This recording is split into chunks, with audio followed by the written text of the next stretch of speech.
Family-oriented ka ba? Gaano mo kamahal ang pamilya mo? Kaya mo bang gawin ang lahat para sa kanila? Ang kwento ko ngayon ay medyo sensitibo.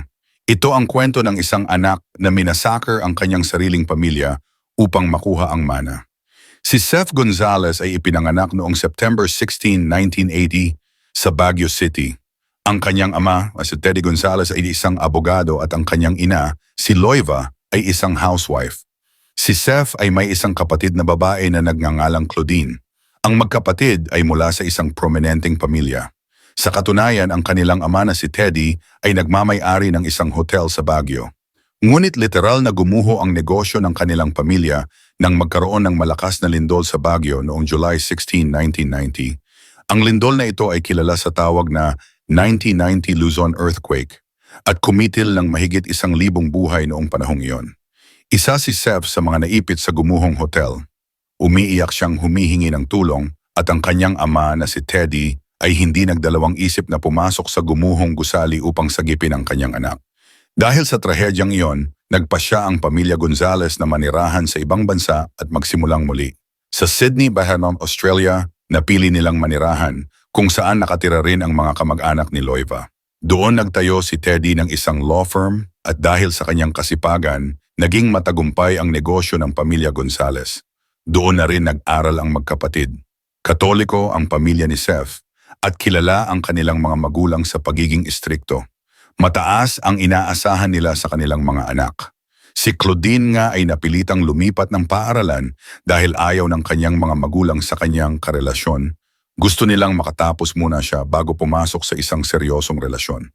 Si Seth naman ay ginibap ang kanyang hilig sa musika.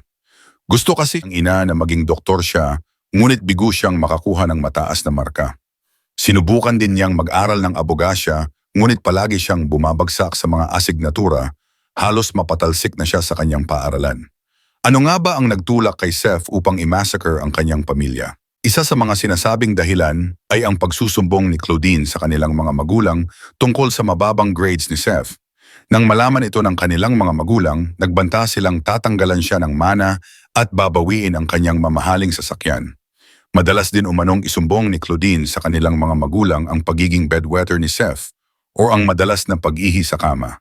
Sinubukan nilang ipatingin siya sa isang psychologist, ngunit tumanggi si Seth. Bukod pa rito, hindi rin umano gusto ng kanilang ina ang kasintahan ni Seth, kaya madalas silang nagtatalo tungkol dito. Noong July 10, 2001, bandang 4 p.m., umuwi si Seth sa kanilang bahay mula sa law firm, dala ang isang baseball bat at 2 kutsilyo mula sa kusina. Dumiretso siya sa kwarto ng kanyang kapatid na si Claudine at walang awa itong pinalo ng baseball bat sa ulo ng hindi bababa sa 6 na beses. Sinakal niya ito at pinagsasaksak hanggang sa mamatay. Matapos ito, tinakpan niya ang katawan ni Claudine gamit ang isang pulang damit. Bandang 5:30 p.m. dumating ang kanilang ina na si Loiva. Pumasok ito sa bahay nang hindi namamalayan ang paparating na panganib. Ilang sandali lang, bigla na lang lumitaw si Seth at walang awang pinagsasaksak ang kanyang ina. Nilaslas pa niya ang leeg nito na siyang naging sanhi ng agarang pagkamatay nito. Bandang 6 p.m. dumating ang tiyahin ni Seth kasama ang kanyang anak upang bisitahin ang bahay. Ngunit dahil patay ang ilaw, inakala nilang walang tao. Hindi nila alam na may nangyaring malagim na krimen sa loob.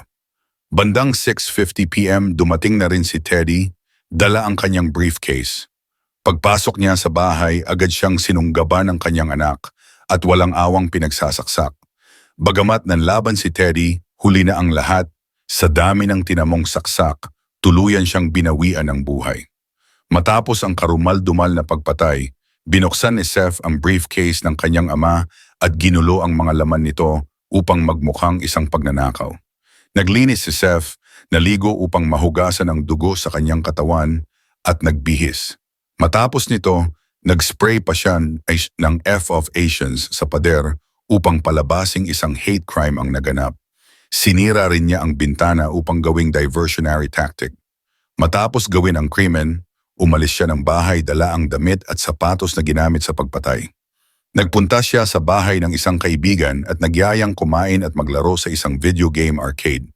Kinagabihan, matapos ihatid ang kaibigan, umuwi na si Seth at bandang 11 p.m. Tumawag siya sa 911 upang i-report ang nangyari. Lumabas pa siya ng bahay at humingi ng tulong sa kanilang mga kapitbahay. Ang araw matapos ang krimen, nagpakita si Seth sa television at nangakong magbibigay ng reward sa sino mang makapagtuturo ng pumatay sa kanyang pamilya. Ngunit sa kabila ng kanyang pag-arte, agad siyang nagtungo sa accountant ng kanilang pamilya upang itanong kung magkano ang kanyang mamanahing pera. Lubos ang dalamhati ng mga kamag-anak nila sa Pilipinas. Sa mismong burol ng kanyang pamilya, kumanta pa si Seth sa harap ng mga labi ng kanyang mga mahal sa buhay. Matapos mailibing ang kanyang pamilya, lumipat siya sa isang mamahaling apartment sa Australia at bumili ng mamahaling kotse. Nangako pa umano siyang babayaran ang natitirang balanse sa sasakyan gamit ang kanyang mamanahing pera. Nagpadala rin siya ng mensahe sa kanyang ninang sa Pilipinas. Pinalalabas na siya ay may tumor sa utak at nangangailangan ng $190,000 para sa agarang operasyon. Bukod dito, isinangla niya ang mga alahas ng kanyang ina at ibinenta ang sasakyan ng kanyang mga magulang. Sa investigasyon ng pulisya sa Australia, unang ipinagpalagay na ang krimen ay bunga ng pagnanakaw. Ngunit napansin nilang walang forcible entry o sapilitang pagpasok sa bahay. Dagdag pa rito, hindi tugma ang alibi ni Seth Vernon. Sinabi niya sa pulis na noong oras ng krimen, sumakay siya ng taxi patungo sa isang motel kasama ang isang prostitute. Ngunit nang imbestigahan, parehong itinanggi ng taxi driver at ng babae na kasama niya umano sa motel ang kanyang pahayag. Nadiskubre rin ng mga pulis na ang spray paint sa pader ay tugma sa mga bahid ng pintura sa kanyang damit. Bukod pa rito, natuklasan nilang ilang beses nang sinubukang lasunin ni Seth ang kanyang pamilya gamit ang nakalalasong buto ng halaman. Dahil sa ebidensyang ito, inaresto si Seth makalipas ang ilang buwan. At noong September 17, 2004, siya ay nahatulan ng 3 habambuhay na pagkakakulong. Ang balitang ito ay gumulat hindi lamang sa Pilipinas kundi sa buong Australia.